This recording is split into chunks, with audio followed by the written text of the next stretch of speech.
At 67, Andrea Bocelli stands as one of the most recognizable voices on earth. A man who cannot see the faces in front of him, yet somehow makes entire arenas feel like they are sitting in the same small room with him. People call it a miracle. They call it destiny. They call it proof that beauty can rise from suffering. But here is the part most fans never stop to think about. For Andrea Bocelli, music was never just a gift. It was a lifeline. It was the one thing that kept him from disappearing into the kind of darkness that has nothing to do with eyesight. The kind that comes from isolation, from pressure, from expectations so heavy they start to feel like a cage. Because behind the polished performances, behind the legendary duets, behind the standing ovations that seem to go on forever, there has always been a quiet, private cost. A cost he rarely speaks about directly. The loneliness of living inside a body the world celebrates, while still carrying fears the world cannot see. The exhaustion of being turned into a symbol when all you ever wanted was to be understood as a human being. The burden of having to sound strong, even on days when your spirit is not. A blind child who once lost the last trace of light at 12 grew up to become the voice that could make millions cry, not because they saw him, but because they felt him. And that is the cruel paradox of his life.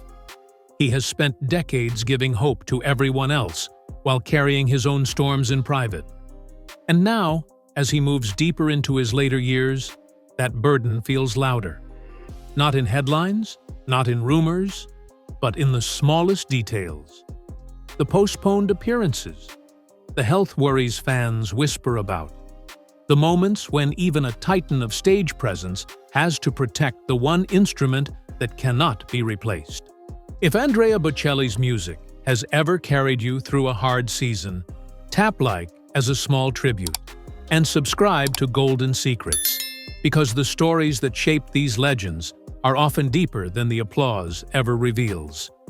Andrea Bocelli's story does not begin on a grand stage or beneath blinding lights. It begins in the quiet countryside of Tuscany, Italy, where life moved slowly and hardship was accepted as part of the land itself. He was born on September 22, 1958, in the small village of Lajatico, near Pisa.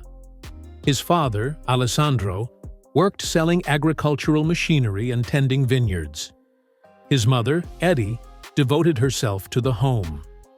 They were not wealthy, but their house was rich in patience, routine, and faith. Even before Andrea took his first breath, his life stood on the edge of loss. During pregnancy, his mother suffered a severe medical crisis, and doctors advised terminating the pregnancy to save her life. She refused.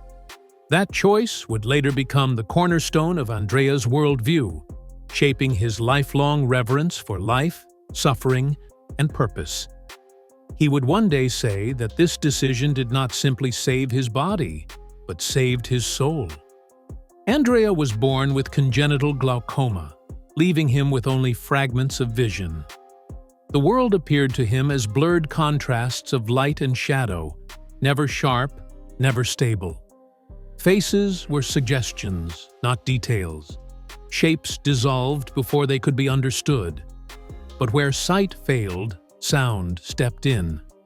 The Tuscan wind brushing through vineyards, the hum of farm machinery, church bells drifting across hills, and his mother's voice became the colors of his childhood. Long before he could read the world, he learned to listen to it. And that is where the first transformation happened. For Andrea, those sounds were not just details. They were his map. They were his sense of place. They were his way of knowing he belonged to the world even when the world was never fully visible to him. His parents did not raise him like a child to be pitied. They did something harder. They raised him like someone who still had to build a life with his own hands. Music became part of that training, not as a hobby, but as a survival tool. Piano came first, then other instruments. Not because they wanted him to be a prodigy, but because music offered him a way to touch the world when sight could not. And the truly shocking part is how quickly he developed an unusual kind of memory. He could hear something once and recreate it. No sheet music, no visual guidance, just sound entering his body, then coming back out, like it belonged there. Then the moment came that split his childhood into two lives. When he was 12, he was hit during a soccer game. The injury was catastrophic. The faint, fragile light he still had disappeared completely. Doctors tried to save what they could, but the outcome was permanent. From that day forward, his world became full night. For many people, that would have been the end of hope. For Andrea, it became the beginning of a different kind of sight. In the hospital, in the aftermath of that loss, he heard a recording of a great tenor, and something inside him locked into place. It was not just admiration. It was recognition. Like a child hearing a voice and realizing for the first time that this might be the path out of the darkness. Not out of blindness, but out of despair. From then on, music stopped being an interest and became a necessity. But his early years were not romantic. They were heavy. He attended a boarding school for the blind, separated from home, separated from comfort, surrounded by other children who were also trying to survive their own private battles. The loneliness there was the kind that creeps in quietly, the kind that does not scream. It simply stays. He learned discipline in those years because discipline was the only way to protect himself. He learned to endure boredom, hardship, homesickness, and the feeling that the world was moving forward while he was stuck inside a smaller space. And yet, even then, he still carried two dreams at once. One dream was music, the thing that made him feel alive. The other was stability, the thing he believed his family needed him to choose. So when he grew older, he studied law at the University of Pisa. It was a practical path, a respectable path, the kind of choice people make when they are trying to prove they can be normal. But at night, reality pulled him back to who he truly was. He played piano in bars to support himself. Rooms filled with smoke, laughter, noise, people not listening. And then the moment he sang, the air changed. Even in places where nobody came for beauty, his voice created silence. Not because people suddenly became polite, but because something in that sound demanded attention. Those bar nights were not glamorous. They were training. They taught him how to reach people who were distracted, how to hold a room that did not care, how to sing in a way that felt human, not perfect. And it was there, in the gap between law student by day and singer by night, that destiny finally found him. Not through light, but through sound. Andrea Bocelli did not rise the way legends are usually described. There was no sudden overnight miracle, no single moment where the world instantly agreed on his greatness. His ascent happened quietly, almost reluctantly, as if fame itself had to be convinced to notice him. For years, he lived between two lives. By day, he tried to honor responsibility. By night, he surrendered to music. Even after earning his law degree, he could not silence the feeling that something essential was being ignored. The courtroom demanded logic, music demanded truth, and truth kept winning. The turning point came not from ambition, but from chance, layered with preparation. In 1992, Italian rock star Zucchero was searching for a tenor voice to record a demo of a new song titled Miserere. The demo was meant for Luciano Pavarotti. Bocelli, still largely unknown, was invited to record a guide vocal. He sat at the piano and sang without expectation. No performance mindset, no hunger for approval, just instinct. When Pavarotti heard the tape, he stopped listening partway through and asked a single question that would quietly change everything. "Why do you need me when you already have this man?" That sentence did not make headlines. It did not instantly turn Bocelli into a star, but it opened doors that had never existed before. Zucchero invited him to join his European tour. Suddenly, Andrea found himself singing not to bar patrons, but to thousands. Night after night, country after country. And something remarkable happened. Even without seeing the audience, Bocelli could feel them. Their breathing, their silence, their emotional shifts. His blindness, once seen as a limitation, became an unexpected strength. He was not distracted by faces or lights. He sang directly into the emotional core of the room. Italy truly met him in 1994 at the Sanremo Music Festival. Standing on that stage, he was not introduced as a novelty or a symbol. He was introduced as a voice. And the country listened. His performance did not rely on theatrical movement or visual spectacle. It relied on vulnerability, on restraint, on the sensation that the singer was revealing something deeply personal rather than performing something polished. From that moment, his name began to travel faster than he ever could. Then came the song that sealed his place in global memory. Time to Say Goodbye was not written as a career-defining anthem. It became one almost accidentally. When Bocelli recorded it with Sarah Brightman, the song moved beyond language. It was not pop, it was not opera, it was something in between, a bridge that allowed millions of people to step into a world they had never felt invited to before. The song exploded across Europe and then the world. It topped charts in dozens of countries. It played at weddings, funerals, farewells, moments of loss and hope. It did not belong to one culture. It belonged to emotion itself. With that success came a new identity. Andrea Bocelli was no longer simply a talented singer. He became the face of something rare, a classical voice that did not intimidate, an operatic presence that felt accessible. He sang not to impress, but to connect. Albums followed. Romanza became one of the best-selling classical crossover albums in history.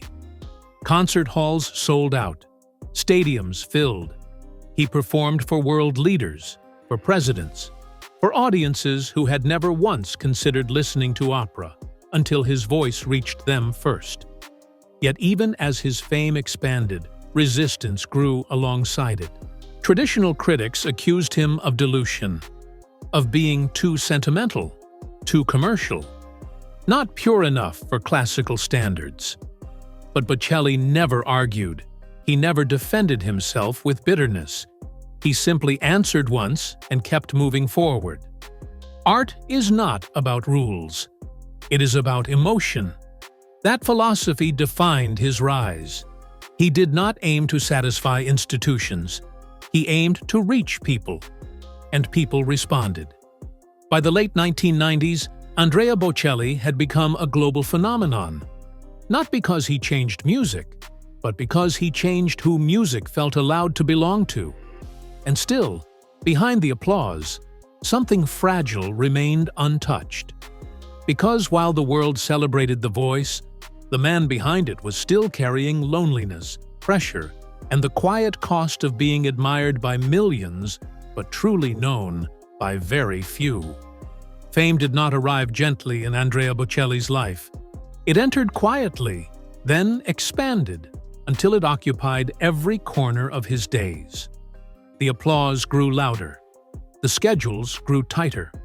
And somewhere beneath the admiration, the cost began to surface. From the outside, his life looked complete. Global tours, record-breaking albums, standing ovations in places most artists only dream of. But success has a way of isolating those who carry it alone. Bocelli traveled constantly, moving from continent to continent, hotel room to hotel room, never fully belonging to any place for long. For a man who had already learned to live in darkness, fame added a different kind of blindness. Not of sight, but of stillness. Criticism followed him closely. In the world of traditional opera, voices like his were often judged by rigid standards. Purists questioned his technique. Some dismissed him as too emotional, too accessible, too willing to cross boundaries that classical music had guarded for generations. The word crossover was spoken like an accusation, but what wounded him was not the criticism itself. It was the implication that sincerity somehow weakened art. Bocelli never responded with anger. He responded with silence. Yet silence does not erase doubt. Over time, those voices lingered. Each performance carried an unspoken question. Was he enough? Was he accepted? Was he legitimate? These doubts did not stop him from singing, but they lived beside him, quietly shaping his inner world. At the same time, the demands of fame placed strain on his personal life. His marriage to Enrica had been built long before the spotlight. It was formed in simplicity, shared sacrifice, and belief. But global stardom does not pause for domestic rhythms. Tours extended, absences lengthened. The man who once played piano in small bars now belonged to stages across the world. Distance grew slowly, then painfully clear. Love that once thrived in closeness struggled under separation.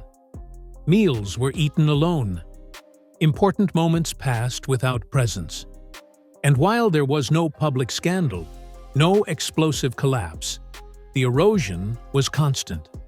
When their marriage ended in 2002, it was not marked by bitterness. It ended quietly, almost respectfully. But the silence afterward was heavier than any argument could have been. Bocelli would later acknowledge that fame had taken something from him that success could never replace: the peace of an ordinary home. Loneliness settled in deeper after the separation. Music remained his refuge, but even music could not fully shield him from the emotional weight of constant performance. He began to speak, cautiously, about anxiety, about the pressure of walking onto stages carrying expectations larger than himself, about the fear of losing control before tens of thousands of people when every note mattered. Health concerns began to emerge as well: vocal strain, physical exhaustion. The body does not escape consequence simply because the voice remains strong. Doctors warned him. Rest was advised. Silence was prescribed. For a man whose life depended on sound, silence felt like another kind of loss. And yet, he continued. Not because it was easy, but because stopping felt like surrendering the very gift he had been given. He chose discipline over comfort, faith over fear. But every choice carved its mark. The world saw the grandeur. The man lived the cost. By the early 2000s, Andrea Bocelli stood at a crossroads. His career was secure, his voice recognized everywhere. But internally, something was unraveling. Fame had elevated him, but it had also stripped away simplicity. Success had given him purpose, but it had also deepened his solitude. And just when he believed that music might be his only companion, life prepared another turning point. One that would reshape not his career, but his understanding of love, loss, and endurance. The moment that reshaped Andrea Bocelli's inner life did not arrive on a stage or beneath applause. It arrived quietly, during a period when his personal world felt most fragile. After the end of his first marriage, silence followed him more closely than music ever had. For the first time since childhood, he faced a loneliness that sound could not immediately soften. He once admitted that during those years, music felt less like celebration and more like survival. There were nights when he returned from performances to empty rooms where the echoes of applause faded faster than usual, leaving behind questions he could not answer. Who was he when the music stopped? Who remained when the audience disappeared? Then, in 2002, life interrupted that isolation in an unexpected way. At a private gathering in Italy, Bocelli met Veronica Berti. She was young, unassuming, and unknown to the world he inhabited. He could not see her face, but he sensed her presence in the way she listened, in her voice, in her stillness. He later described that meeting not as romance, but as recognition. Their connection formed quickly, not through spectacle, but through shared faith and emotional calm. For a man whose life had been dominated by movement and noise, Veronica represented steadiness. She did not admire the icon. She understood the man. That distinction mattered more than any accolade. As their relationship deepened, she became more than a partner. She became his anchor. She helped organize his life behind the scenes, bringing structure where chaos had crept in. Touring became more sustainable. Decisions became clearer. The weight he had carried alone was now shared. But life, even in renewal, did not soften its trials. In 2012, the birth of their daughter Virginia brought a joy that Bocelli described as both overwhelming and grounding. Holding her for the first time, he spoke words that revealed everything about his journey. He said he could not see her face, yet he knew he was seeing the most beautiful thing in the world. It was not a metaphor. It was truth shaped by experience. Still, the years that followed tested him again. Public misunderstanding arrived during moments of global tension. His comments during the pandemic, rooted in personal belief and concern for human spirit, were widely misinterpreted. Headlines simplified his words.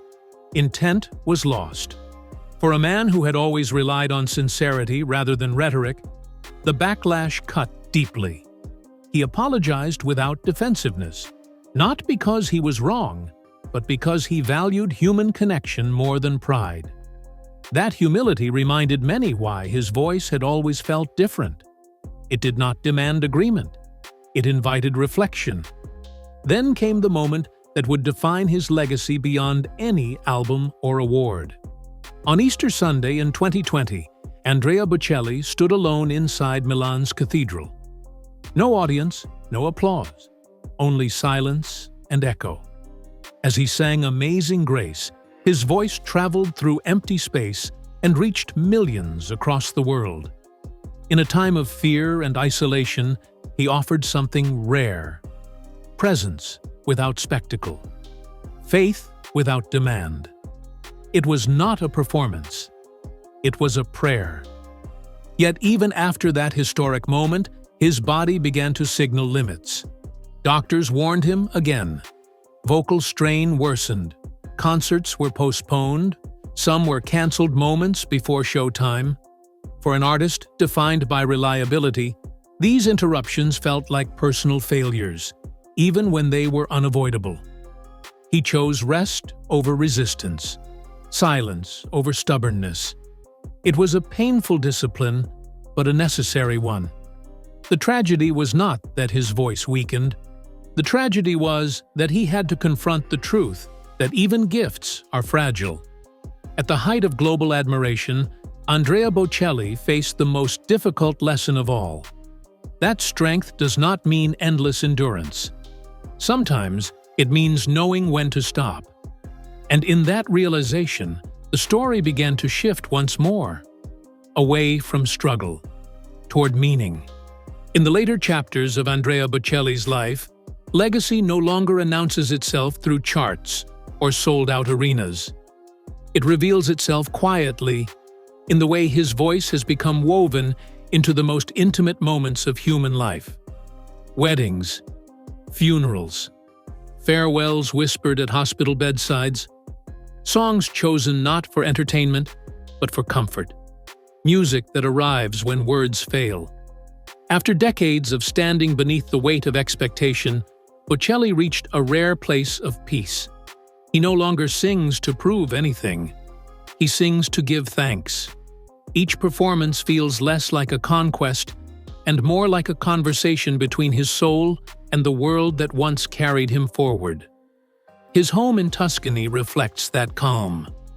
Mornings begin not with applause, but with routine, vocal exercises, breakfast with his family, time spent with his children, watching them grow into their own identities, free from the shadows that once defined his own youth.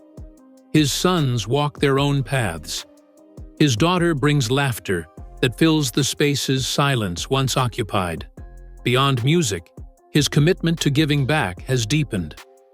Through the Andrea Bocelli Foundation, education and medical support reach children who face challenges similar to those he once knew. He does not frame this as charity. He calls it responsibility. Having received so much, he believes it is his duty to return something meaningful to the world. What sets Bocelli apart is not endurance alone, but perspective. Blindness never became his brand. Faith never became a performance. Suffering never became spectacle. Instead, each hardship was absorbed quietly, transformed into something that could help others feel less alone. Even critics who once questioned his place in classical music have softened with time. History has a way of clarifying what trends cannot. His voice may not fit every tradition, but it has carved its own. One built on emotion rather than perfection, on sincerity rather than dominance. As his health demands greater care, he listens, he rests, he protects the gift he was given. Not out of fear, but out of reverence. He understands now that silence is not absence, it is preparation. The same silence that once frightened a blind child now feels like home. Andrea Bocelli's legacy is not defined by darkness overcome, but by light shared. He did not escape blindness. He learned to live inside it, to shape it, to turn it into sound that carries hope. And perhaps that is why his story endures. Because it reminds us that meaning is not found in what we lack, but in what we choose to create despite it. Andrea Bocelli's life was never about defeating darkness. It was about learning how to stand inside it without losing his humanity. From a blind child in the hills of Tuscany to a voice that has comforted millions, his journey proves that true strength is not loud, and true greatness does not demand attention. He did not chase perfection. He chose sincerity. And in doing so, he gave the world something rare, a reminder that even when sight is taken away, purpose can still be found. That even when life grows quiet, meaning does not disappear. It simply waits to be heard. If Andrea Bocelli's story moved you, if his music has ever helped you through a difficult moment, please take a second to like this video as a sign of respect. And subscribe to the channel so we can continue sharing the untold stories of legends whose light was forged through real darkness.